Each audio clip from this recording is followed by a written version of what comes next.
Welcome back to my YouTube channel. My name is Coach Betty Mwaura.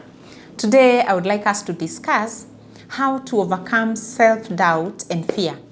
Last week we did a video that touched on how to raise your self-confidence, and I can tell you for sure there's a problem. A lot of us are struggling with fear, with doubts, with self-limiting beliefs, and with issues that are stopping our going to the next level. And so today, if we could look at how we can overcome those self-limiting beliefs that we have, then it would be a good thing to do. So I'll give you 3 pointers that could help you get to the next level. If time allows, we can look at 4, but I've planned for 3. But if time allows, we could go to 4. So what are self-limiting beliefs? So self-limiting beliefs are these set of beliefs that we've grown up with. We gathered them as we were growing up. Of course, none of us has them when we get born and we are little children.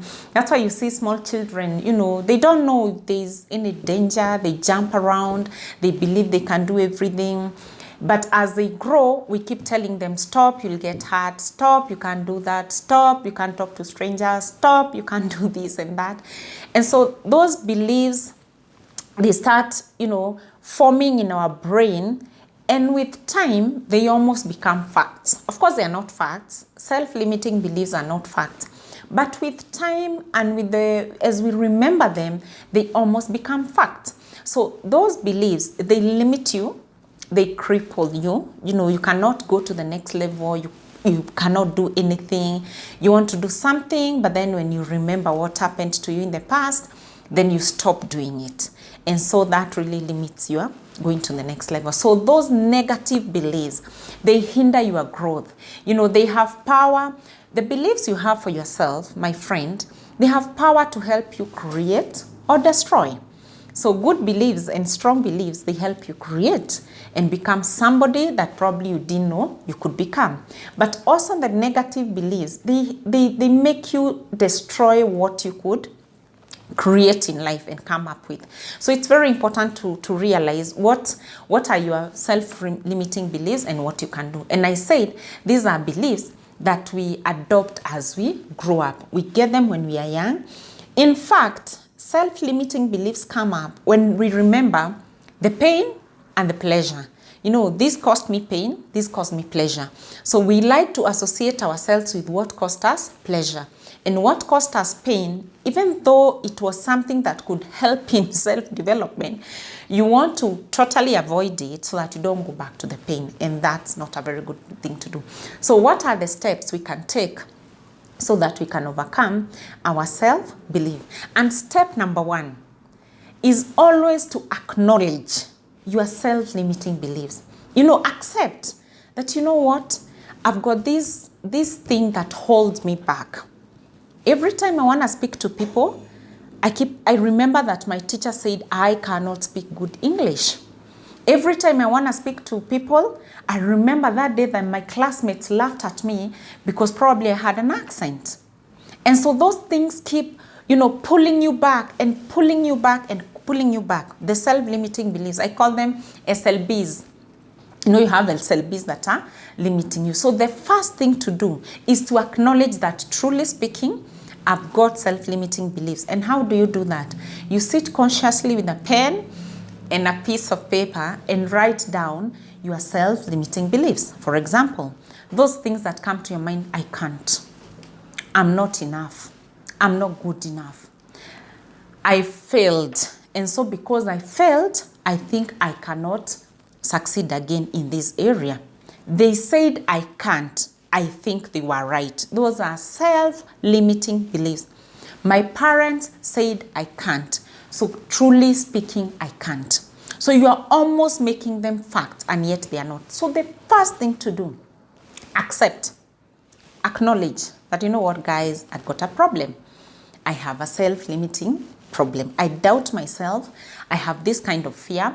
And so this really is what holds me back from achieving what I would like to achieve. A lot of times people get stuck because your life is changing. You've grown up. Now you're no longer a child.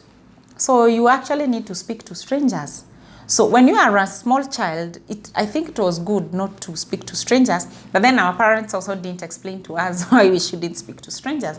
Now that you're a grown-up, speaking to strangers, you are careful with who you're speaking to. But however, those strangers could end up being your clients or your good friends or people you can work together with. So you need to keep questioning, do I still have a self-limiting belief somewhere? Do I feel afraid when I'm called forth to speak in a meeting? And so you accept that. First, I do have that problem. Number two, and this is a very important point. And for me, actually, before I learned this point, I used to think, I can overcome this self-limiting belief. I can eliminate them and do away with them and live a good life ever after. Number two, realize that you cannot eliminate completely or overcome the self-limiting beliefs completely, such that your life is a straight line. It's never gonna be that way. As long as you're human, self-limiting beliefs will keep showing up.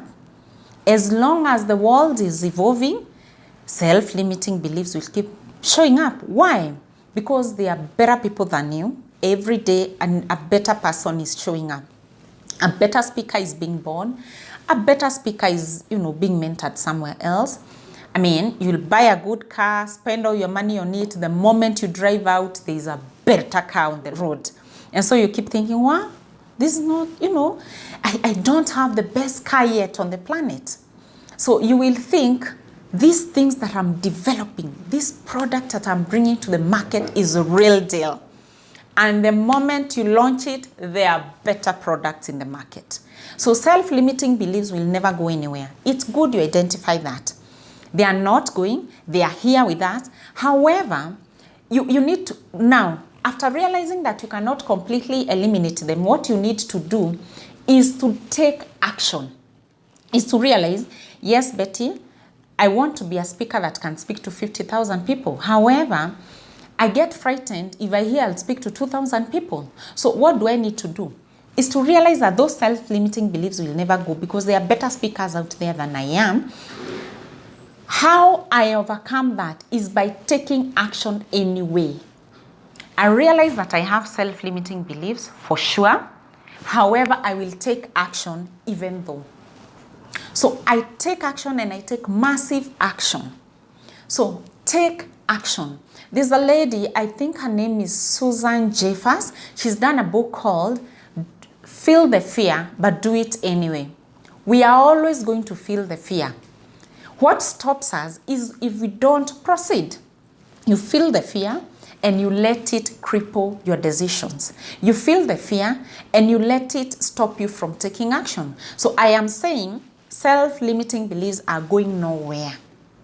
They will be with you today, tomorrow, and the day after. However, what differentiates you and the person who is not going anywhere is the action you take. So you actually need to see these self-limiting beliefs. What do I do? Feel the fear, but do it anyway. Now, this is what happens when you do it anyway. You get to that level that you feared. For example, a long time ago, I never thought I would sit down and train very senior people. So the first day I was called to go and train a team of very senior doctors, I panicked. And I didn't know what to do. However, I sat down and wondered, why are you panicking? And I thought, I think the reason I'm panicking is I'm not very prepared for this kind of group. So I took action. I went out there. I found out what I needed to do to prepare for this group of people. So I actually prepared. And the first day I trained them, and they came and gave me feedback in the evening. I couldn't believe it. I kept wondering, is that me who did that? And this is now what happened. After I trained that group of people, another senior group of people showed up. And guess what? I had already acquired a new normal for myself. So when you do that thing that scares you, it becomes the normal thing to do. Let me give an analogy of driving. So you used to be very scared before you started driving. Then one day you drove and nothing happened. And so it becomes a new normal for you. So you look for another thing to scare you because now this becomes normal. So for me, it became normal to train senior people and I don't feel the fear anymore. So what we said is, feel the fear, but do it anyway. So number 3, always be alert. Be alert so that you can identify the self-limiting language playing in your head. That language will always play in your head. Something like, you know, I'm not the very best person to address this crowd. As you are going to sleep in the evening, something tells you are not the best person, you're not the best person, you're not the best person. If you're not alert, you will allow that conversation to go on and on and on, and by the time you stand on stage, you freak out. So I am saying, be alert to catch yourself self-sabotaging. So sometimes I actually catch myself, self-sabotaging. So I'm like, Betty, what is that you're thinking about? And so I always advise my coaching students and my clients, that committee that meets in your head, it meets there, it deliberates on how good you're not, how there is someone else there who is better than you by far, how you're not the one who is meant to do this, you are a fraud, you don't even know what you're saying, what are people even talking about me when I'm not there, what are they saying? And that committee, you need to kick it out and raise rent so that there's a new committee that tells you, you could do this, Betty. So be alert so that you can always catch yourself, saying things that are self-limiting. So once in a while, when I catch myself self-limiting, I just say, no, stop that conversation. This is the way we are going to do this thing. So number 4, I think we have a few minutes. We could actually visit number 4. Number 4, when you deal with that, you have self-limiting beliefs and blah, blah. So number 4, acquire new empowering beliefs. So you have these self-limiting beliefs. So what you could do to limit the space for self-limiting beliefs, acquire new empowering beliefs so that you can be a better person and you can have less space for negativity and you can have less space for limiting beliefs. So how do you acquire new limiting beliefs? By every day, choosing new intentional beliefs for yourself. Intentionally choosing new beliefs. For example, when I hear a limiting belief telling me you can't do that, I say I'm the right candidate to do this. It doesn't matter, by the way, I am the right candidate to do this. There are those who will like it, there are those who will not like it. I think I'm the right candidate to do this. So what else do you do so that you get new empowering beliefs?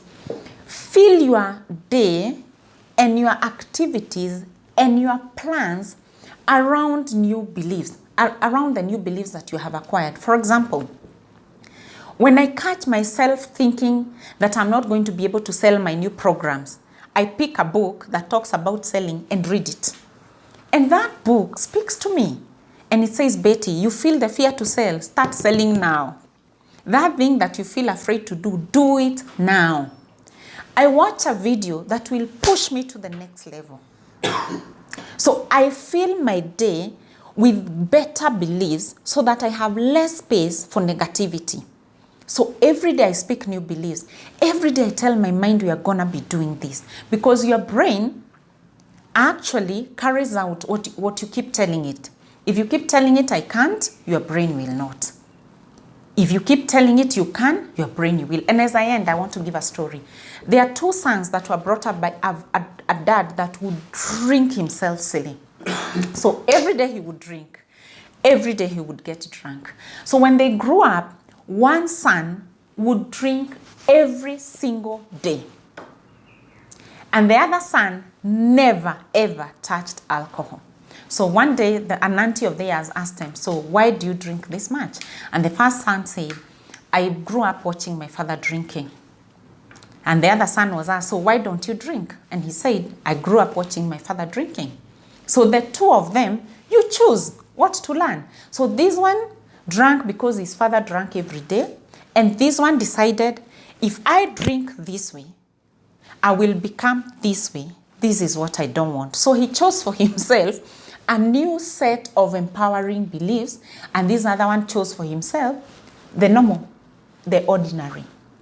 So it's upon you, my friend, to create new space, to overcome those new, I said we can't overcome them really, but we can do something every single day to put ourselves at a better level, raise our pedestal, become better people every single day.